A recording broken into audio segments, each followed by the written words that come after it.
afternoon, our dearest gentle viewers. You are watching the Citizens Chat Show here at Civic Space TV. And I am your host, Harris Akampurira. Yesterday, the Minister for Finance and National Planning, Mr. Matia Kaseja, read to Parliament the budget, the national budget for the fiscal year 2023-2024, under the theme Wealth Creation and Monetization of the Economy. Today, on this episode of the chat show, we ask important questions. We'll have an in-depth economic analysis of the budget, and in the second segment, we shall look at the policy and institutional framework under which this budget is going to be implemented. To explore these questions, I have a panel of eminent citizens, very able gentlemen and lady. I'll start with Mr. Awich is on my extreme left. Mr. Awich is a retired major from NRM, is the Director of External Services at the National Resistance Movement. You're most welcome to the show. Thank you, and thank you to our viewers. Next is Mr. Ochieno Joseph, one of the eminent leaders in the UPC. You're most welcome, sir. Pleasure to be here to discuss the pot of money that belongs to all of us. How is the UPC? Fantastic. It's the future. Great. And next is Mr. Katabazi Patrick, who is an economist, a lawyer, and works with the Parliamentary Forum on Social Protection. You're most welcome, sir. Yes, that was as Executive Director for Center for Budget and Tax Policy. Good afternoon, and the pleasure is mine to be here for the first time. Great, most welcome. Last, but by no means the least, is the Madame Sarah Birete, who is the Executive Director at Center for Constitutional Governance. You're most welcome, Sarah. Thank you, and glad to be here. I will not complain about gender marginalization, both in numbers and the priority. We trust I that... just thought they were leaving the last for the best.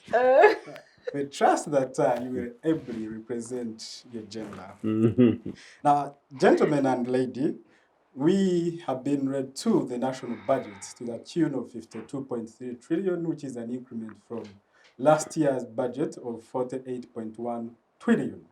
And of this, 29.3 trillion is going to be domestically generated, and the rest is going to come from borrowing. Let me start with you, and I'm going to ask this general question before we go into in-depth detail.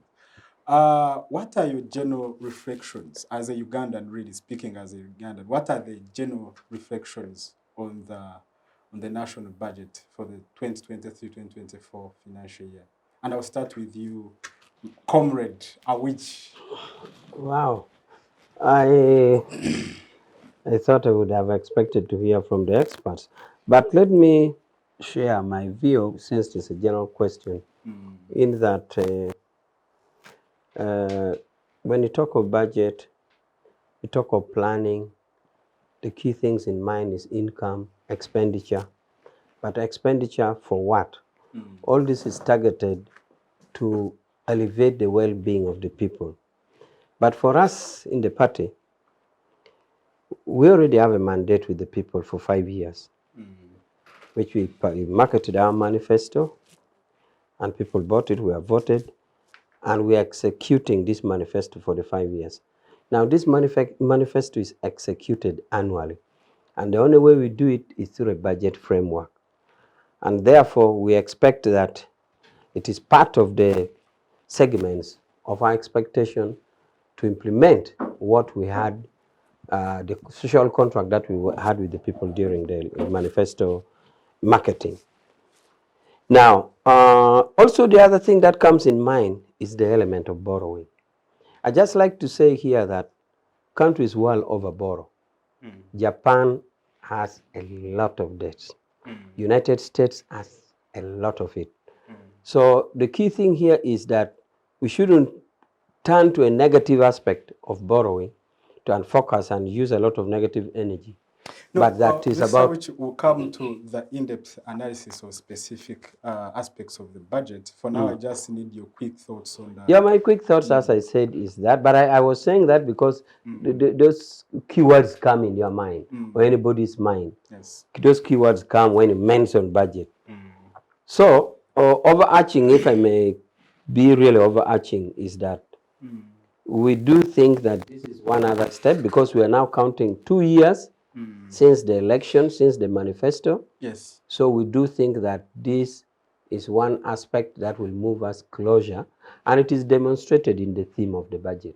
Thank you very much. Let's come to Mr. Ochieno. What are your quick thoughts when you look at the budget? Are you inspired? Are you motivated? In your capacity as a Ugandan, not as a UPC leader. There is no way in which I cannot look at a budget without He's a UPC Ugandan. without the UPC perspective. And in fact, all right. during the Fair enough. during the first pre-studio recording, conversation is exactly what we're trying to talk about. That you can't discuss the budget without polity. It's really very much about pockets of part of our money, and as a which would quite rightly say, but quite wrongly seem to indicate, is that it is very much about a national pot of money that belongs to Ugandans. The governing political organization, whether or not they have a mandate, is a different thing. Governing political organizations comes to use this. It's about spending, how much, what you've got, and how much you basically spend it, and how you manage the household over a period of 12 months. Granted, these guys have got now the captaincy part to be able to do that. What comes to me quite clearly immediately is the fact that the previous budget was 48 trillion. This one has moved to nearly 53. Yes. A trillion shillings is not little money.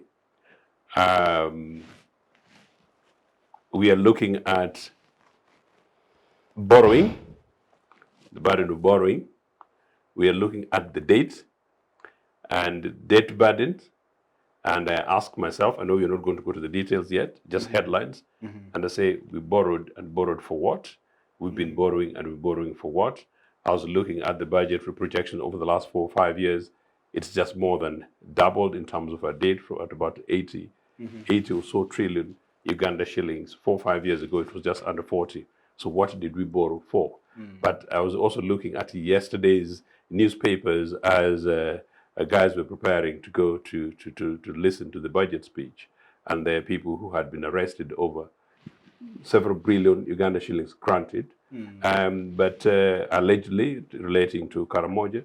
But at the same time, also know that the guys who were seated there extremely comfortably were guys who are directly responsible for this, including Kasaija, who, to all intents and purposes, is possibly a thief under this and these circumstances. I got extremely uncomfortable that somebody who's actually a suspect is holding the basket for a pot of money. Fair enough. We'll come back to that.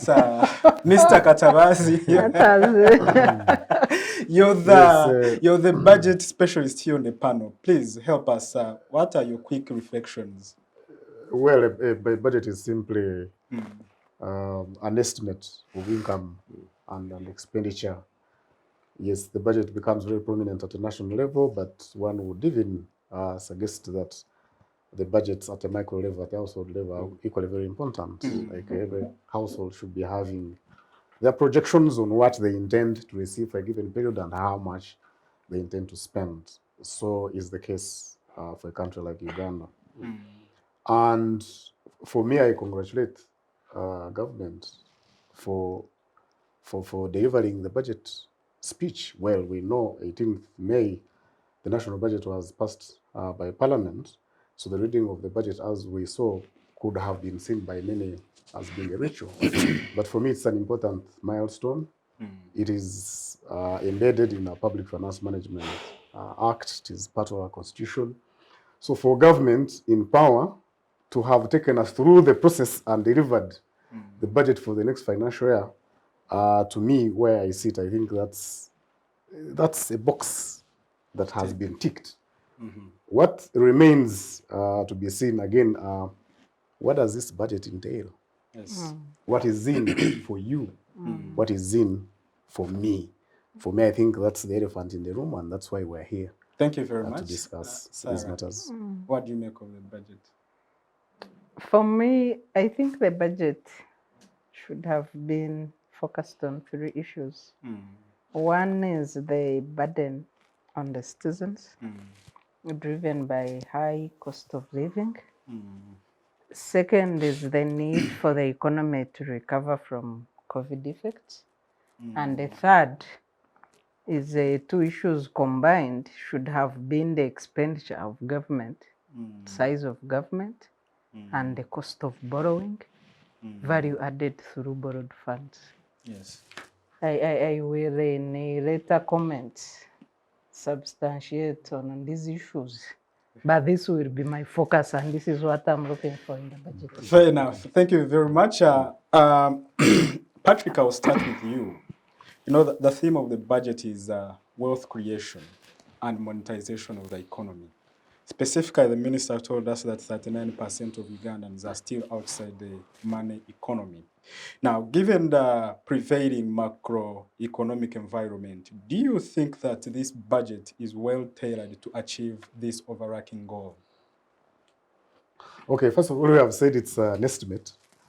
But again, also, more importantly, is that the way we do the national budget is quite intricate. And then sometimes when you start the budget process, because actually the budget process starts in the month of July. Yes.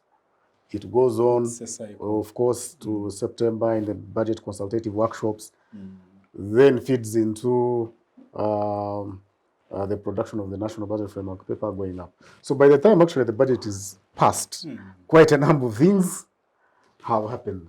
And no wonder in many cases we see supplementaries coming up quite time and again.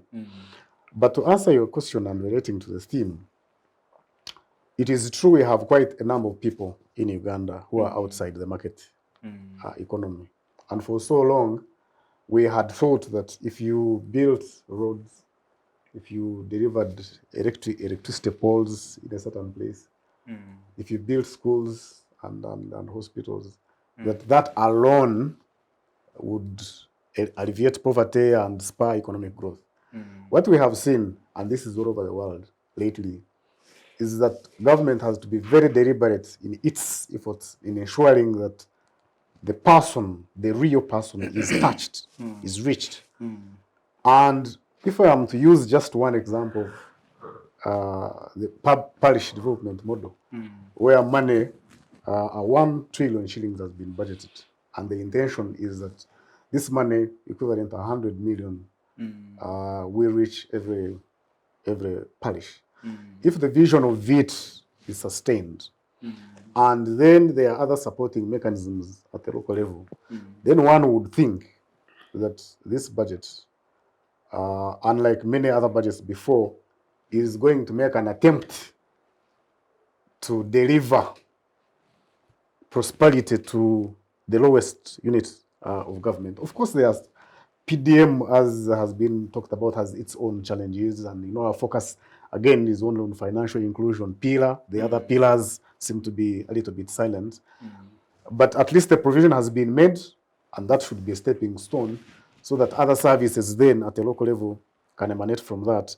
And in my view, if you have delivered money to the parish level, people have used this money to produce, then they are linked to the market through the market strategies at the local level, and people start earning money, then one would think that the theme is appropriate, because then the other 39%, 40% that you're talking about, who are falling outside the market economy, would then have an opportunity to get a shilling or two to be able to also have something that they can produce, have something that they can sell, and the surplus they can keep and save, and then they keep very, very active on the economics at the lowest level. And it is something, and this kind of shift, in my view, is something that we must all support. Well, how it is being done is something that we can debate. over and over, with a view I of would like improving to it. push you a little bit on that, Yes. Mr. Katabazi. In terms of structure of the budget, how different is this budget different from the previous ones? And I would like to marry that question with a theme, which you touched a little bit, on wealth creation.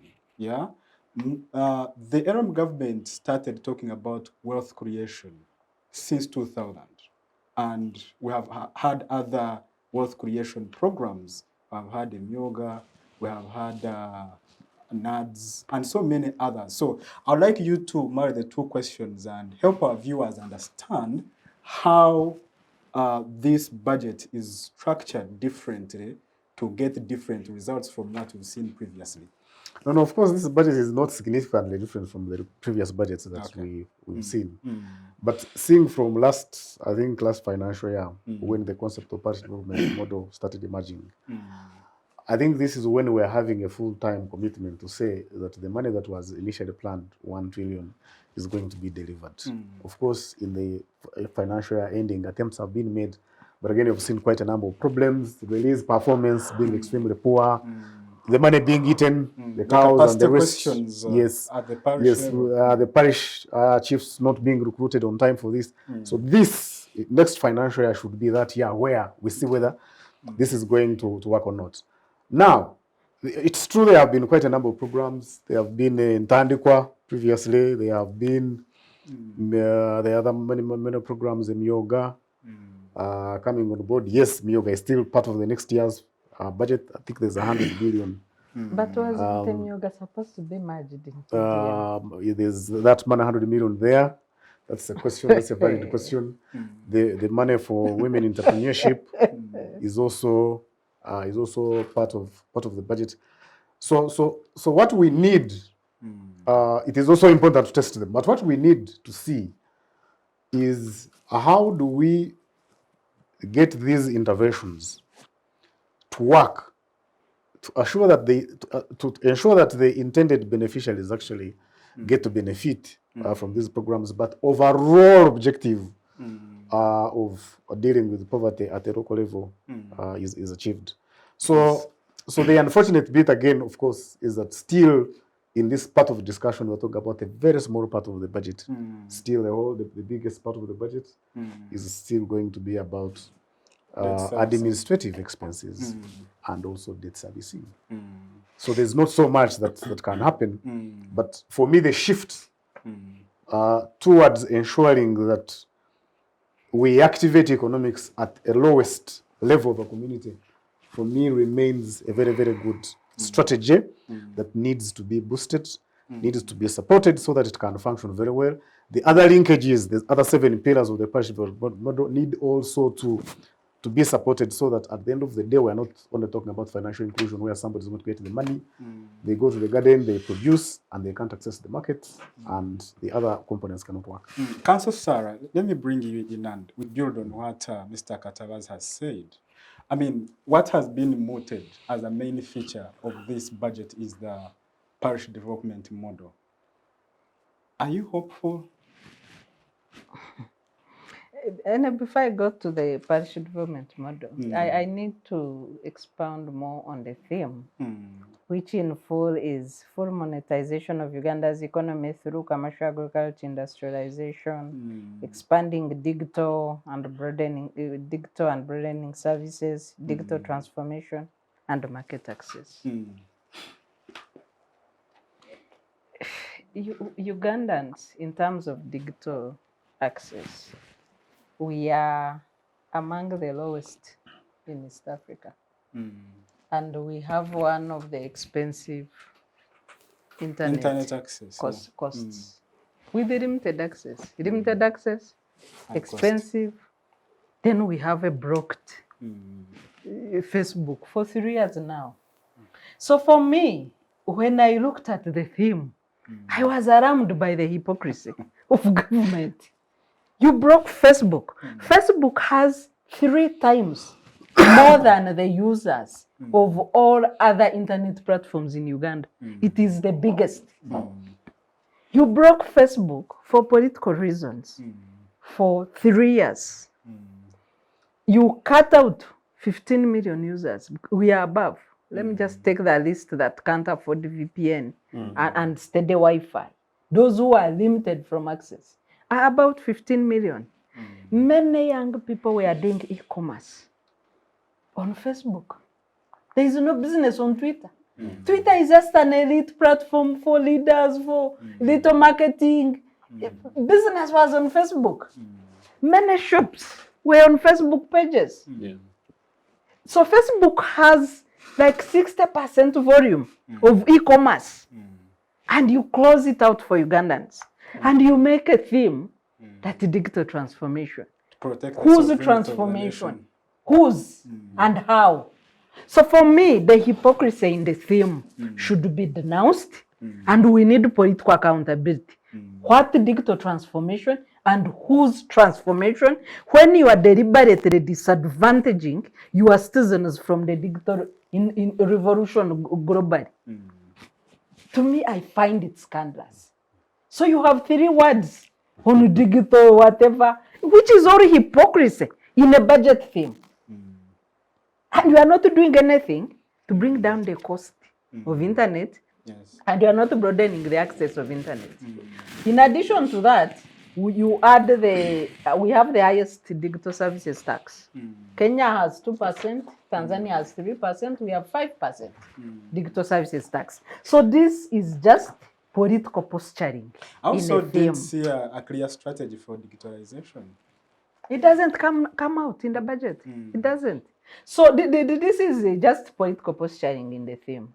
Away from that, when you go to our debt vis-a-vis resource mobilization, in Ugandans in formal employment, and we have the expert on the group, he will help me with the figures.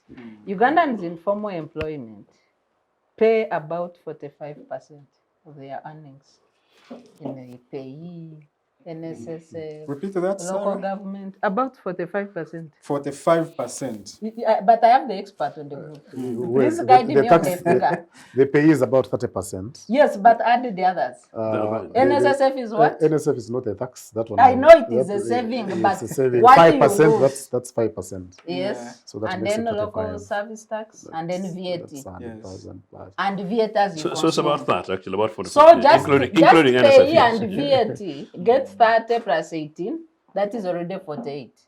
So even if you went with that, as you consume, you will pay VAT.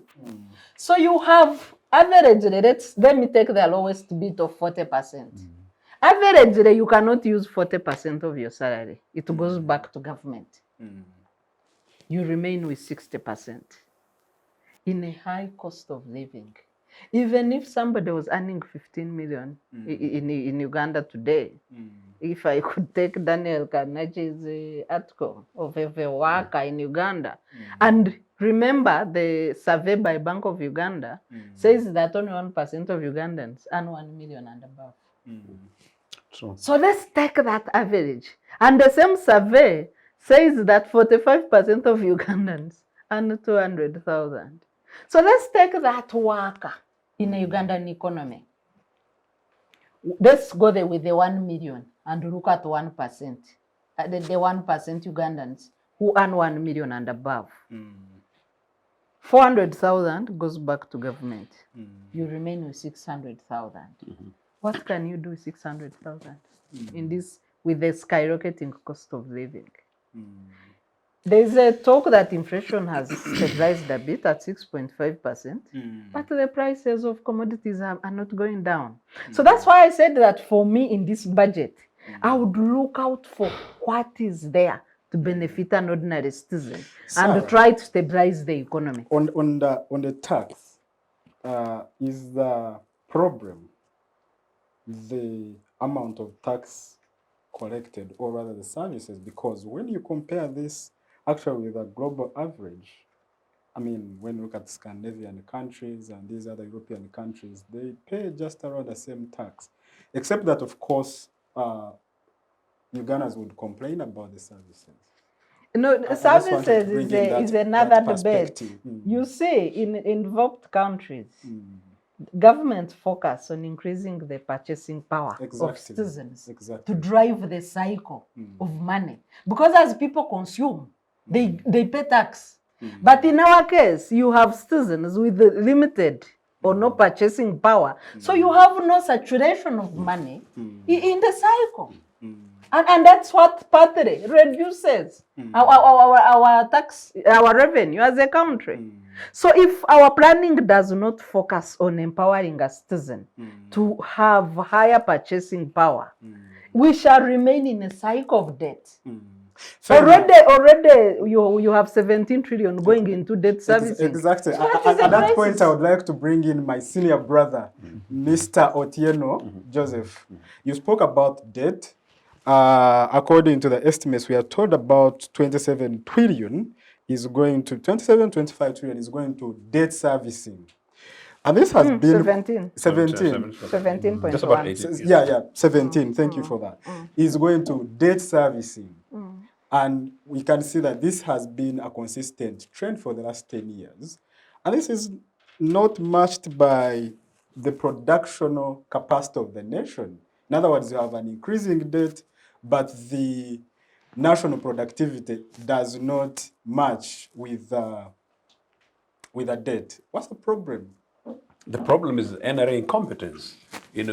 After 40 years, NRA has got nothing to show for it. My good brother Patrick sort of suggested a list of things which are very tempting, fair enough, about certain roads, about some school with ghost teachers, about some health facility with sinking cement.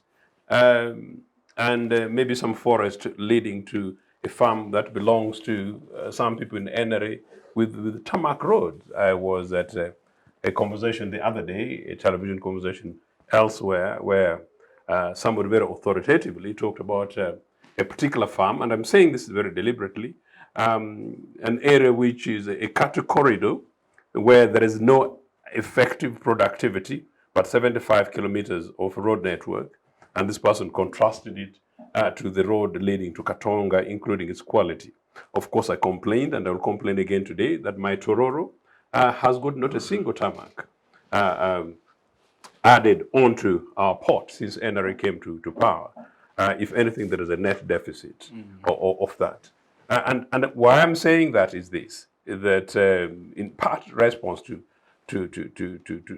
Patrick, that NRA originally thought that you invest in education, you invest in health, invest in infrastructure. Patrick, you're the expert on this, but I'll take you on it. No, NRA did not think like that. They had no clue. They experimented with it. That is why Harris suggested that from 20 years ago, this is 23 from the year 2000, NRA thought that they're going to pour some money to kill poverty. And for 23 years, they've not done that. Thankfully, this is an eminent panel. All of us are people who are reasonably read, reasonably exposed. All of us, I hope, are Democrats, including my brother from Chankwanzi here, that we believe in average multi-party democracy. That if Uganda was an average multi-party democracy, even if it was one political party dominant, it was unlikely that they would have ruled normally for 23 years. That is one of the reasons why they give parliamentary terms usually between 4 to 5 years. Those are the average. Meaning that actually, for one political organization to attempt to kill a particular thing, for 23 years they've failed, tells you that NRA has got no clue, and I'm already seeing Parish Development Model is not going anywhere. Because the suggestion, including from Patrick, sorry, about you, is that, yes, we are pumping money to particular parishes and giving them access to these monies, and some miracle of economic activity is going to take place. I think it's a model, it's an NRA also, not leave Patrick away from it, it's a model that does not work. It Patrick, needs other parameters to work. Patrick, It even can't work if, alone. at least in the very least, had NRA genuinely, and I know Sarah and Harry seems to mention that, had NRA actually delivered, when we actually talk about the cost of living thing, delivered on public health, public services, on health, had they delivered genuinely on education, had they genuinely delivered for what people need in rural spaces to be supported in agricultural sector and animal husbandry. A cow, my only cow in my compound, got sick and died 2 days ago. By the time my cousin was seeing it was already too late. We call a vet, and I can afford a vet. And that died. And I'm wondering, in fact, I visualize it and I say, what about my neighborhood, include my cousins, people who cannot afford? But I also know that I'm old enough, and Harris, of course, I've got a relative advantage here, that I was young enough to, young enough to have seen cattle deeps and the services of the government vets doing these other things and agricultural officers going around to support farmers and communities with these things. So had some of those things happen, it would be neither here nor there. Those things you counted don't exist. So even some of these roads, and I want to stick onto infrastructure, because a very important point of this thing, you know, Museveni is actually madly convinced that he delivered an infrastructure revolution in this country. Not true. As I said, Tororo has got no new road, one.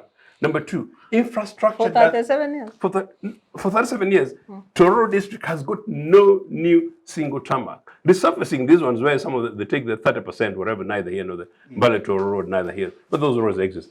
No new road has been tarmacked in the whole of Tororo district. In Nagongara, where you had 1 kilometer, my posh small town, it does not exist. From Tororo Barracks up to from Rubonga Barracks to Tororo town is a deficit of 2. I could talk about. So Tororo has got a deficit of maybe 20, 30 kilometers. Tarmac, which used to exist, including Old Busia Road, that is neither here nor there. That is how bad it is. Before I bring in Mr. Awich, I would like to, for the benefit of our viewers. Yes. So what do you think needs to be done? Because it looks like the debt levels are going to unsustainable. Indeed, and I'm coming to that. And why I'm sticking onto infrastructure, because part of it, Sarah was talking about the debt burden and the big spend. The big spend is human capital development. The biggest spend single is the presidency and his military thing. But the other big spend that by and large we should support is infrastructure.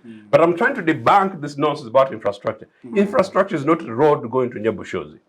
Infrastructure is all roads, including the one going to Moroto, you know. But infrastructure also means schools and hospitals. But infrastructure, we cannot clap for Museveni, even if he tarmacked the whole of Tororo. So long as he's killed the biggest infrastructure. We need an infrastructure audit. So long as he's done the biggest infrastructure thing for a country like Uganda, which is developing economy, and a country like Uganda, which is responding to environmental crisis, should be railways. He killed the entirety from Kasese to Tororo. This guy should be in Luzira. I promise that on the next show we are going to have an in-depth conversation on infrastructure, because I think that infrastructure has been a big talk in this country. But they boast about it actually, strangely enough, but you guys in the media don't know what you do. And all the borrowing seems to be directed to infrastructure. So, but yes, I would like you to... So just to say this. Yes, Museveni delivered this yesterday and his team, as I said, of suspects. That is fine.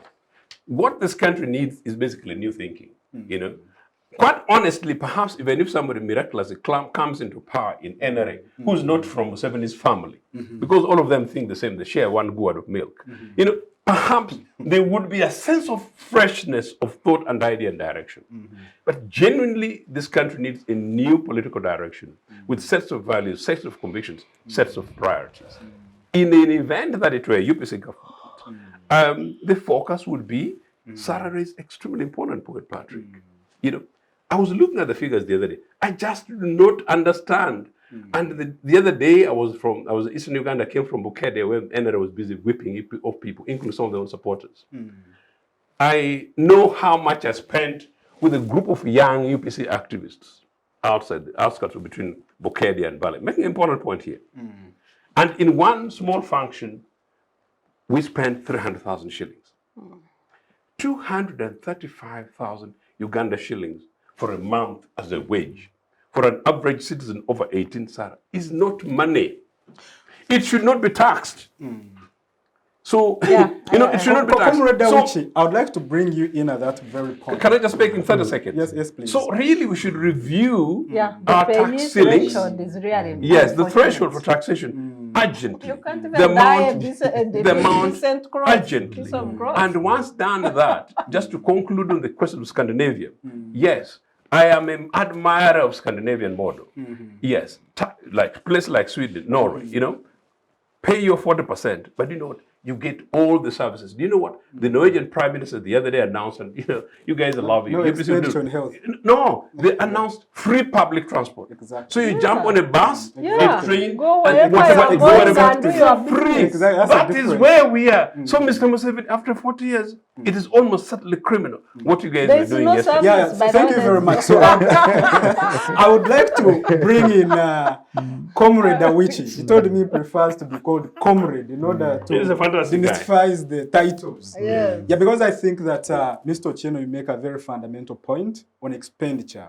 When you look at the structure of our budget, it looks like we have an expenditure problem. Yeah. Yeah, because You yes. give 40% of your money to government, Yeah. and then you on your own. For Exactly. every other, including potholes And I want to damage just our give, small cars. but just examples.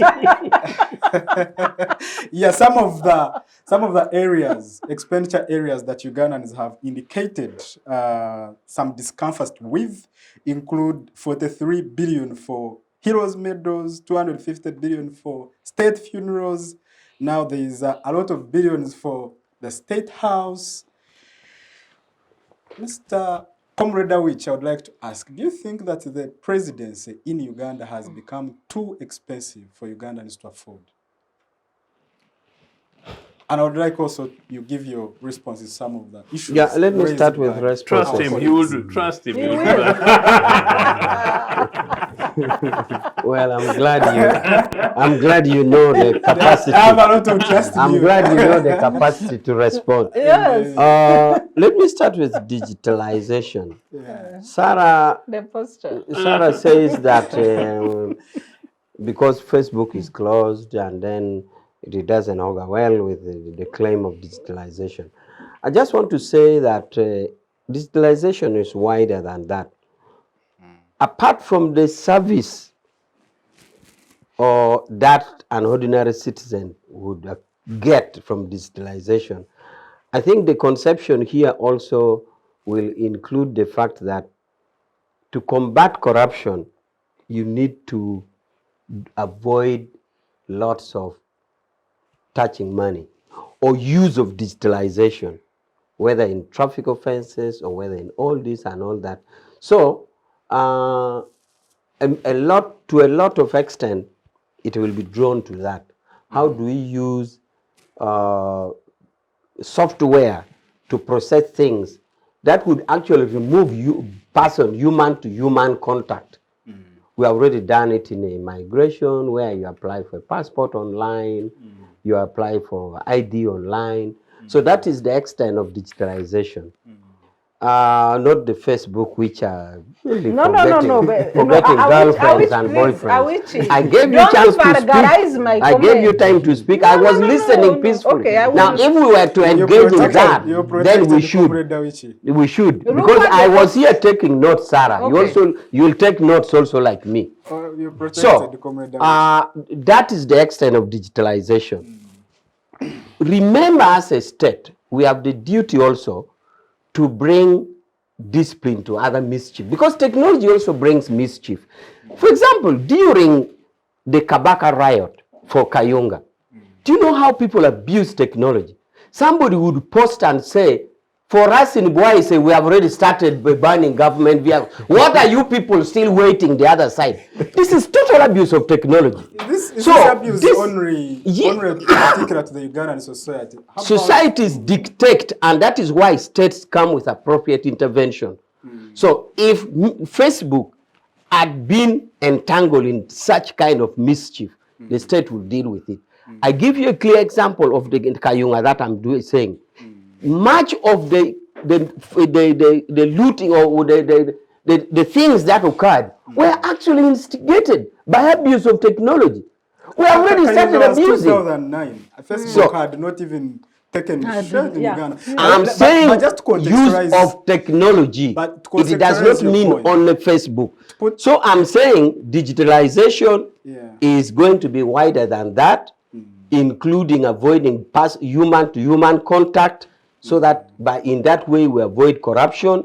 This other leisure technology, But which goes by business, that will be contextualize your handled. point. Put Yes. your point into perspective for the benefit of our viewers. Know that Facebook was blocked during the 2021 elections and Yes. has never been restored. Yes. And had also been earlier blocked during the 2016 elections. How come that in our neighbors, during elections, Facebook is not switched off? Is it some specific kind of problem Internet, actually, not Yeah, just internet, Facebook. yes. Yeah, so I just would like you respond with that in mind. Circumstances differ and is dictated by particular circumstances, and mischief arise in various aspects. In our case, that is what it was, and there was appropriate intervention. Okay. So I think I've said enough about digitalization. All right. Now, the issue of road, you see, the original thinking on roads was different. The road that we actually took to was bottom-top demand.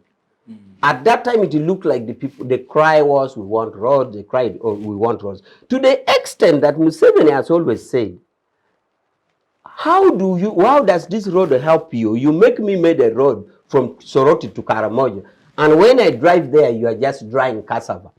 What will these roads help you? Now, once you have brought the road, then people turn around and say, you have brought road, people are poor. So it's a struggle. But the initial approach to road was a bottom-top approach, and we did it to the extent that now on all national boundaries is covered by tarmac road. From Busia, where Ochieno's president Obote escaped on Maram, tarmac went to Kenya. Obote used that road, it was All Maram. Busia Road is not It was used. Please, take notes, you will reply. There's a road from here, from around after Magamaga. You go after Magamaga, you get a tarmac road. I followed it with my friend Brian. No, that's there. From there, the road was used to escape from Mutua on Maram. It is now up to Kenya. Busia, up to Kenya. Malaba, up to Kenya. Or Ruakaka, up to Kenya. Sudan, you have 3 contacts. Rwanda, 2 contacts. Tanzania, contacts. The Congo, so we have done it. But anyway, every problem that you solve generate the next. But it's good that we solve that and we move to the next. And this takes me to the lies about Tororo. Tororo Mbale Road was done. Tororo Jinja Road was done. And the Malaba that I'm talking about. For a congressman to say no road was done is a lie. I'm saying new tarmac. Those roads, tarmac existed there even before. Now, let me comment about there was also a comment about the long stay in power. Very, you see, very long, yeah. the long stay in power, it's only on the basis that every 5 years the people are consulted. Don't forget that Article 1 of the Constitution says power belongs to the people. So, if you are able to go to the people every 5 years and they say continue, what's wrong with that? Should I go to the people and people say continue and you say, me, I don't want to continue? No way. I don't want to continue when the people have said. So Article 1 is paramount, and we have every 5 years we do that. So if you have problem with long stay, go to the people, consult the people, every 5 years, remove us. I am very sure Yes. Council Now, Sarah will respond to that. Yes. Now, So will I. Yes, yes. so your other question about the specific expenses. Yeah. There seems to be a problem with expenditure. Looks like we are spending too much carelessly than we can. But then, now, this one, the answer to me is simple, because he explained budget processes, which starts in July. And these are very public processes and very transparent. So if there were issues, they should have been raised there. So each and every aspect is scrutinized during the processes, except where you have classified budget. But these other ones, the majority of them go through a long processes. It is discussed item by item, including the tea that Ochieno tomorrow will be invited to State House Yeah. and he will By who? drink. By who? Many of your friends say, how did Mao start to come up? You are first invited. You are first invited. You will also be invited. Even Sarah will be. Osi has already been invited. I've But been clear. invited and So, refused. But clear. every item is discussed. The procedure is clear. It starts from July. It comes to Parliament. Item by item is scrutinized. So, if there are issues, it shouldn't be seen as a political block figure. All these items are openly and transparently discussed and they're demanded. As for the presidency, especially around security, you really need the security of the presidency. You don't know how much a country gets into if you lose a presidency in an anarchy. Check Rwanda genocide. So, what you see for the security of the presidency is security of the country. So we have to invest everything that it takes. But over and above, as I said, all these budgets, the process starts in July. Items are looked up one by one. It comes to the relevant committees of parliament. There's even a minority report. It is discussed. So those who are complaining about this big other expenses that they cite, they are just being political, and I think they are misplaced. So next year, they should participate in the process. All right. Of course, we all know the structure of the parliament. And one wonders, of course, whether if Ugandans were themselves taking this decision on the expenditures, they would have allocated as much money to the State House. I think they would have done more. All right. Thank you. Let me bring you in, Mr. Katabazi. I want your expert analysis, given your experience in budget processes.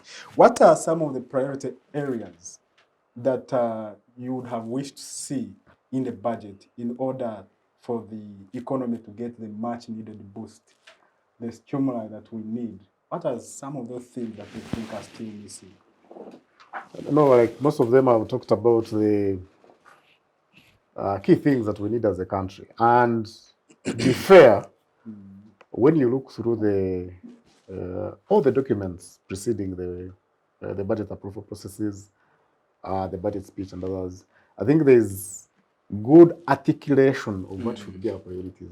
We never go wrong on articulating what we need to have. You will still see, even again on the way the budget is arranged, you will see human capital development. There you are going to see integrated physical infrastructure and transport services there. You are going to see agriculture there. You are going to see everything that you need to see there. What perhaps misses most of the time is what exact problem are we solving in a particular priority area? Exactly. If we have identified education as a priority area, what are those things in education sector that we think need to be solved in order to maximize or to have a good rate of return on the investment? So that's where the issue is. You go to health sector, what are our key problems in the health sector? And of course, you know, for our education, some of the things that are coming through is that we still have physical infrastructure challenges. There are some schools that you look at and you wonder whether our children should be going and studying under those structures. We have human resource issues that are coming through that have been worsened by, I think, insensitive approach towards human resource management. That scientists get this, that non-scientists should get that, and you see quite a number of squabbles that are coming through. Some teachers who are saying, well, what's the difference between somebody teaching biology and somebody teaching history? Almost like the one teaching biology is more or less like teaching the history of biology, because they're not inventing any new biological concept. They are simply, you know, they also yes. So the human resource, the way the human resource is treated and managed under the education sector, in my view, is one thing. The same, I think, in the health sector as well. You know, we have been having a problem of interns. I can guarantee you that in the next budget, the money for interns is actually not there as well. So if we'll go for the third year without deploying interns. yes, so the priorities are set to answer your question, but what we are doing exactly within those priority areas is an issue that that needs to be tackled. But also, by and large, when I look at our budget, I think there's a problem that we have as a country that has not yet culminated into a catastrophe, but possibly which catastrophe might be in waiting, is that the biggest chunk of the funds that we allocate, including in all these sectors I'm talking about, will go for administrative expenses, and very little for development activities. And in a way, you start seeing government struggling to deliver key services because most of the monies that are at play are required to pay for salaries, for allowances here and there. So as saying that the government is too big and yes, so there's an issue of a very, very, very big public administration structure that we have in this country. I think that one is quite obvious. How many members of parliament do we have for a country like ours? We are in 500 plus members of parliament. We compete with India. Yes, we have. Exactly. We are overrepresented, so to speak, Yeah. which is a good thing. Democracy is a good thing. That must be emphasized. But I think we are over. Yeah. What do we have is we over. In the Yes, second segment, we are going to talk about the now, institutional. You have how many RDCs, for example? Yeah. You have so many of these structures. And what is happening is that almost each and every person in that structure every year wants a salary increment, including in most of these structures that are not very, very, very productive. And in my view, we need to start. I've said that before. They're a little bit controversial there, but we need to reconsider doing zero budgeting. We call ourselves up, we meet and we start from zero. And we said, okay, yes, education sector, who are the key players in the education sector? Let's plan. What is the problem here? And what do we need to do? And how do we cost it? And then we know the budget for that is done. This business of saying that education sector last time got 3 trillion and now next we have added more 500 million is not going to get us out of this problem. And what actually have also happened is that during these kinds of budgets, people have become very creative. You find what they consider to be a priority is labeled as unfunded priority, yet because they want to bring supplementary. So money is allocated to something that is not so of a priority. How can a priority? But then keep singing that we don't have money, we don't have money. That's why this is not actually funded. Fair enough. And I know we cannot exhaust all these things in a single debate like this one.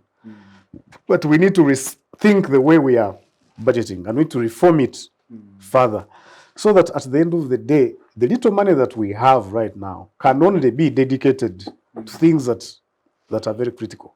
Thank you. Because if we don't, ultimately, and possibly that's what we'll discuss next, is that even the money that we are borrowing is going to be dealing with some of these bloated expenditure lines. Yeah. And we keep going back and back for consumption. and back and back and we exhaust our thresholds under concessional loans. Then we go to non-concessional loans. The other time you had that we're approaching a money lender in Kenya, and that was to support things like payment of salaries. So we need a rethinking in the way we are constructing our budgets. And I think for me, the money that we are collecting at URA, in my view, should be sufficient to meet the basics if we are applying it very correctly. Fair enough. Before I bring you in, Comrade Ochieno, let me ask you. Yes. Let me ask you, Sarah. Honorable Semujunganda, in protest, claimed that he's going to go to court over what he called, quote unquote, illegal national budget. In other words, that he was going to take the legislators and everyone over the budget that he considers unreasonable, unjustifiable, and unfair to Ugandans. Do you think that this path is a viable one? In other words, is it time to start considering whether court should intervene in adjudicating whether or not the budget is unreasonable, just like it does in other acts of parliament? No, of course, Honorable Semuju is enjoying his rights as a citizen to take his grievances to court. As to whether he will succeed or not, the courts will determine. But I want to say a few things on the budget. One is, budget is a full year process. Yes. Immediately you read one budget, you start planning yes. for the other. Yes. But let me say the fraud involved in our budgeting process.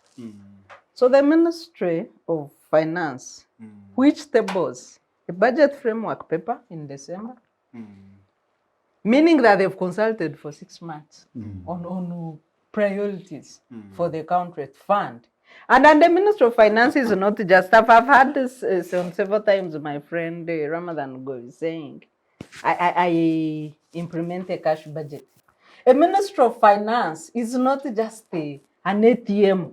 It's a Ministry of Finance, Planning, and Economic Development. Meaning that all the three aspects must function. So my friend Ramadan should stop telling the country that I operate a cash budget. In that budget, he should take care of the economic, planning, and developmental aspects. And accept full responsibility because it is a full docket. So you present a budget of 51 trillion. When Parliament has spent another 6 months with the sectors revising the budget, you come a day before the deadline for approving the budget, 2 days before, you bring the corrigenda. And what is in that corrigenda? 2 days before the deadline for Parliament.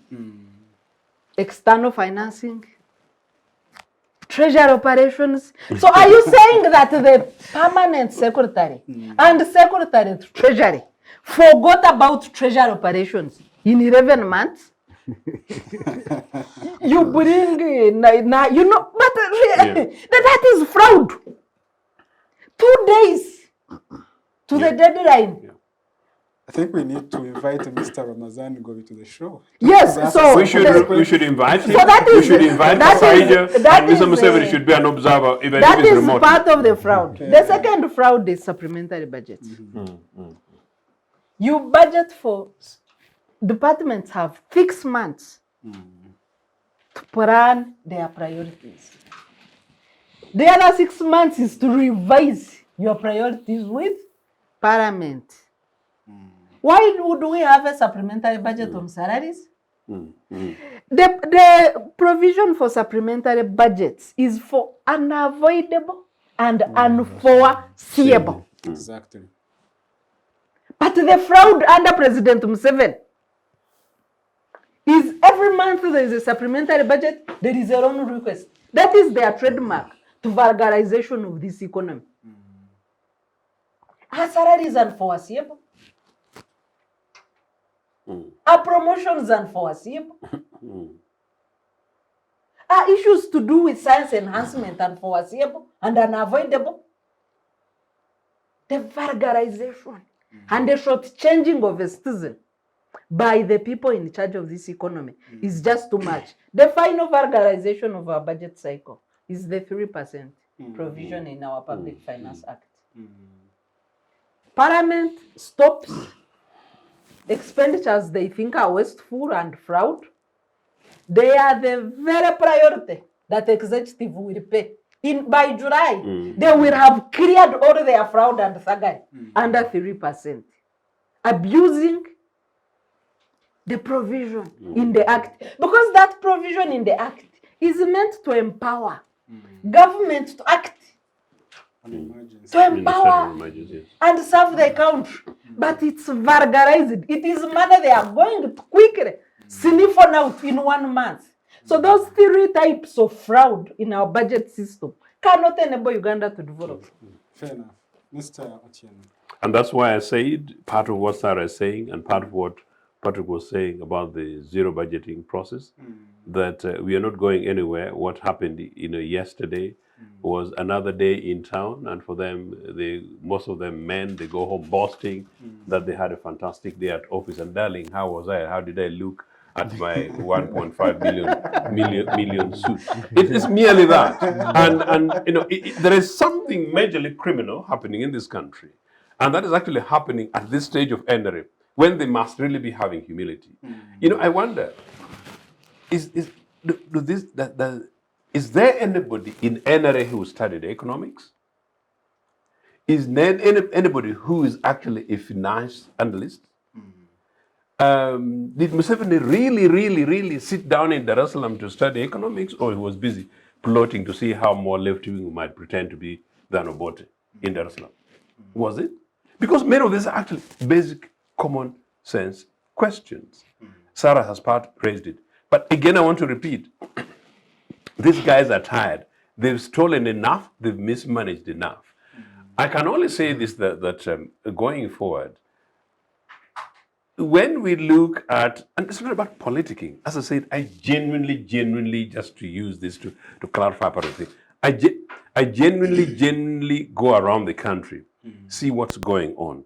I come from Nagongera, then I look at Kisoko, then I look at Kirewa, sub-counties around my place. I move from Nagongera to Tororo, and from Tororo to Posita via our national agricultural college that UPC built, and these guys failed to maintain, and I come towards Iganga, and I come to Kampala. And you see basically the terrain, Patrick, and you see the majority of Ugandans, the Ugandans, the real hustlers. You see what families are doing, and you actually see how empty the situations, the realities, and their hopes are. Now, in many cases, the number one equalizer in our lives should be education. That's what made me. And that's what, thanks to UPC, made Museveni, took him from nowhere, wherever, to make him what it was. I keep on repeating, without, even what it helped took him to Mutare, thanks to you have to mention the great school. Okay. Without the UPC campaign policy, Museveni would not have gone to Ntare. Oh, and this entire boys, man, particularly, all right. they've killed this country. No. So the education thing, if it were the likely event that the empty classroom in Luwero where the leader of opposition went to, Patrick, that was a UPC built school. So these guys can't even sustain it, number one. Number two, then they pump children down there. Forget about the teachers' salaries. They can't put their basic desks. They can't equip them with books. They can't put all the other necessary basic equipment that they need. Meaning, those children in Luwero have absolutely no hope, a possibility of translating from there, finding their way to Antara school for A level, or perhaps in this case, a Berenyanji, and beginning to have a possibility of a life to be able to sit with us in Stefano. So we're basically killing the majority of that. So if that is not happening, because we're discussing budget, if that is not happening and is incapable of happening, then we're just having another Friday afternoon conversation. It's neither here nor there. Come next year, the situation might actually end up being much worse, particularly because I know that in this budget, I saw something about Karamoja. There is net family in Karamoja. Net family. Just cut it from there. We are going to take a short break, and when we return, we shall start with you, Mr. Awich. Mr. Comrade Awich. Comrade Awich Pola, to respond to some of the issues raised, and then we shall also delve into our second segment of the show. Thank you, our viewers. Please stay with us. The Citizens Chatroom happens every Friday at 2 p.m. on Civic Space TV Online on Facebook and YouTube. We invite you to be part of this conversation. Civic Space TV, freedom always. Welcome back from the commercial break. Thank you for staying with us. Please check us out on Facebook, on YouTube, and Twitter at Civic Space TV. Give us a like, make a comment so we get your opinion. We also understand that you're there. We are discussing the national budget for the financial year 2023-2024. And to make sense of this budget, we have eminent citizens and leaders in various capacities. Retired Major Awich Pola from the National Resistance Movement. We have Mr. Ochieno Joseph from the UPC. We have Mr. Katabazi Patrick from Parliamentary Forum on Social Protection. And we have Council Sarah Lete from Center for Constitutional Governance. You are welcome. Why don't you say I'm also a council? Oh, council. Yeah. Are you still But you said acting you are- director? Are you still acting director, Rigo? You know, he's a double director to the secretariat. Oh, really? Uh-huh. Oh, council comrade Awich Paula. Most Director obliged. legal. Most obliged. Double director. Yes, I am going to start with you to make your comments before we delve into the second segment, where we shall mainly focus on the policy and institutional environment within which the budget operates. Yeah, my comment is, first of all, we should agree that a budget matter is a matter that concerns all of us. So we should be honest, especially from the government side, because I do not see what it would benefit me or us if we are obscure things in the budget. For example, suppose somebody smuggles something in the budget. We are all losers because this is a plan, an estimate to better the livelihood of our people. So and that is why the process is attempted to be as transparent as possible. So I just want to say that with budget, there should be no partisan approach. It concerns all of us. The other thing is the element of a big size of administration. Again, I like to say that this has been a bottom-up approach. They cry for districts, they cry for constituencies. Up to now in Tororo, they're still crying for a district. Remember, the other person in Tororo who ate a rat is still demanding for a district to date. And they have been sending delegations and delegations and delegations. So sometimes government finds itself in this trap because of the bottom top. But as we all know, there is a move to rationalize, to merge up bodies, to put them up and reduce the structures so that the cost of administration is reduced. I think similarly, if that one is done, possibly other sectors would be looked into. Like there has been constant cry about the administration of the districts, the numbers there too, or even the presidential advisors. But the point here is that the size is big, but it is also issue dictated, as I said always. But is the NRM government capable of restructuring the big government? I am glad that, like many other Ugandans who think we have a big government, you agree that there is need for restructuring. In fact, the government in early 2020 talked about rationalization, cabinet commissioned public service to make a study, and they gave it a time frame of 2 years. By now, we should have had rationalization. Is this mere paper So your talk? question is whether or not NRM has the capacity to restructure. In fact, the By the way, we have talk, done, Or even if design. for example, we have done restructuring even in the security. We had what was called RIF, reduction in force. Massive soldiers were retired. And we did it again. So if we can restructure and reduce the size of the military, why can't we do with this? It's only the timing and the dictates there too. But we have the capacity to do RIF, reduction in force for the army, which we did it successfully. Soldiers were returned home. We sent almost about 50,000. Why not? So it's just the demand and the necessity at a particular time. But the will is there. And the capacity is there. And the institutions framework there too is there. Whether it needed legal reform, we have the capacity to make legal reform.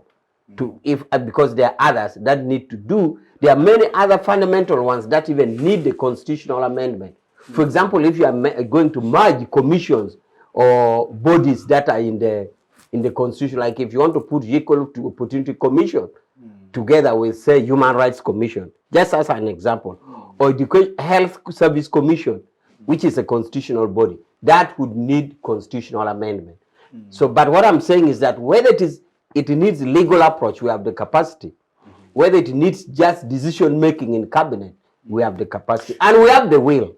So nothing is impossible. But given the need, the urgent need to save monies, the taxpayers' monies, to reallocate the monies to priority sectors. I mean, we've been talking about the high, the high level of that debt.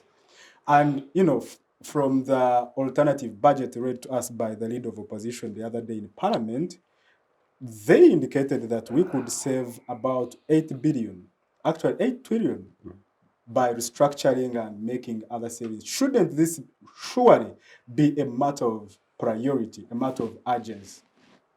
Of course it is, but remember also the prioritization in the lenses of the opposition is not in our lens.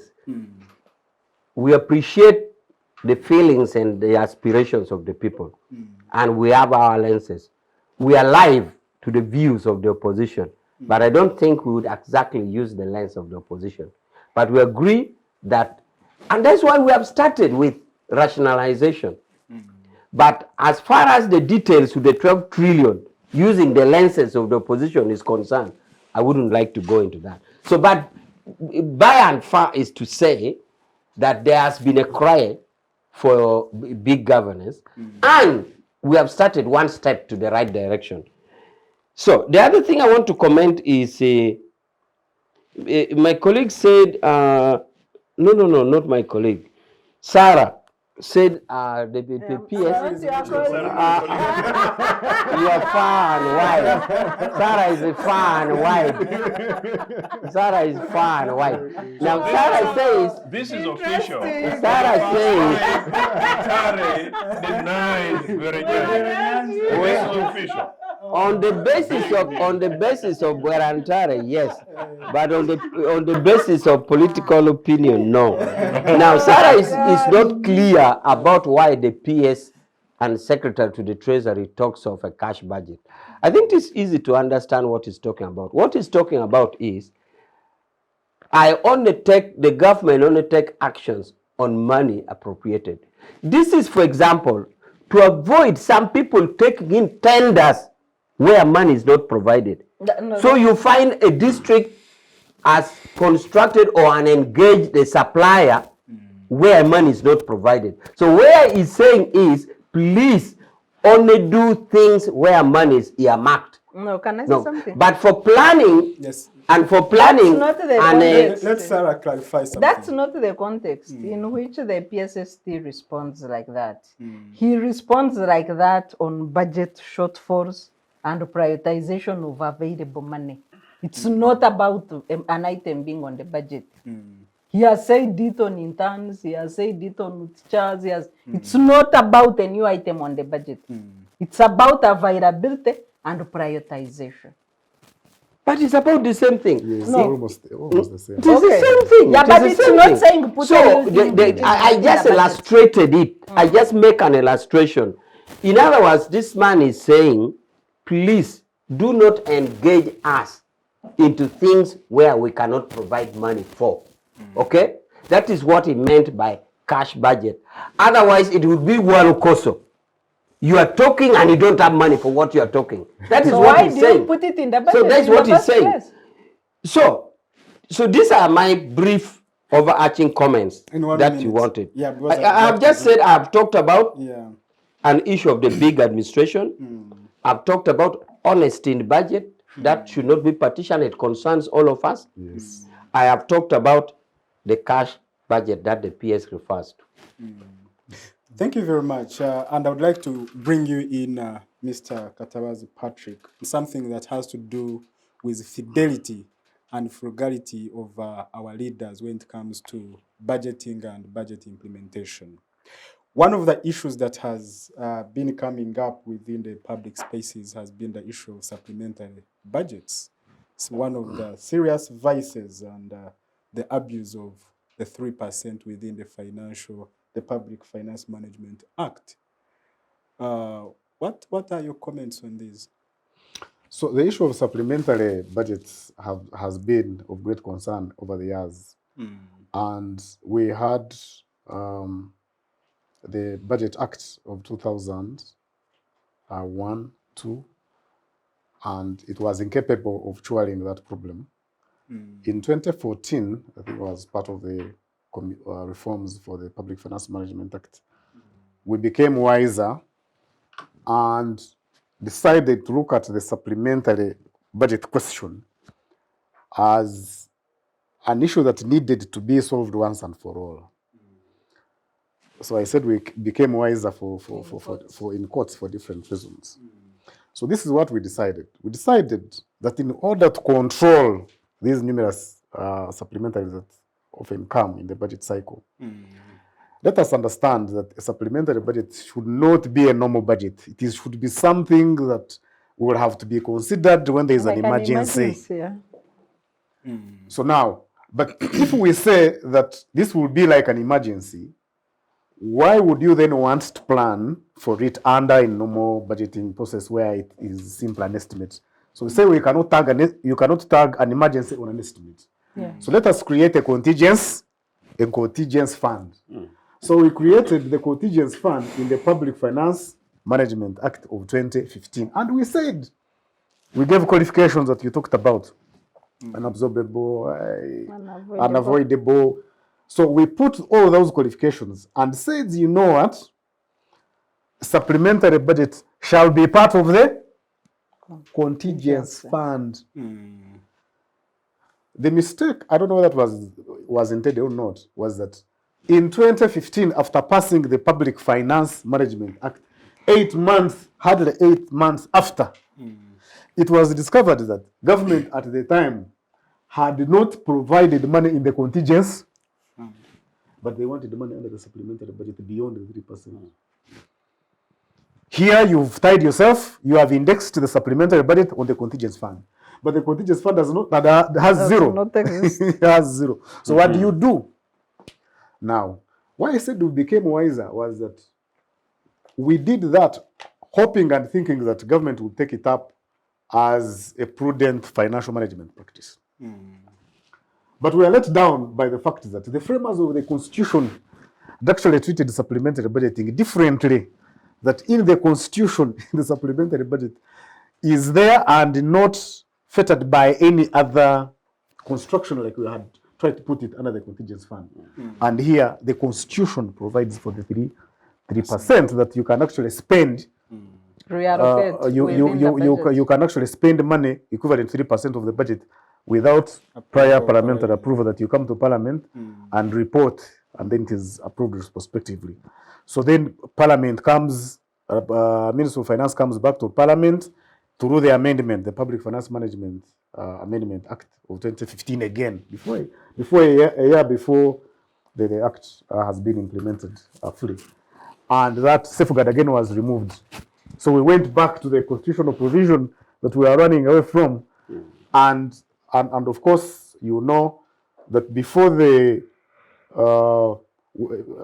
this we are in July, before actually July, we are in June going to July, before July ends, we shall have seen quite a number of supplementaries that will be proposed to Parliament.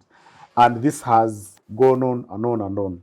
I want to say that a supplementary budget in itself wouldn't be a bad idea. Yes. Because, like I have said before, this budget that is passed in May sometimes will have had issues that were very prominent in July of the previous year, but they have been carried through, and you might find towards the end, till end when the budget is being approved, there are new emerging issues that need a lot of attention that have not been taken care of. They could be an emergency, these mudslides that you see happening all over the place. So in that particular sense, then, a supplementary budget would be very, very necessary.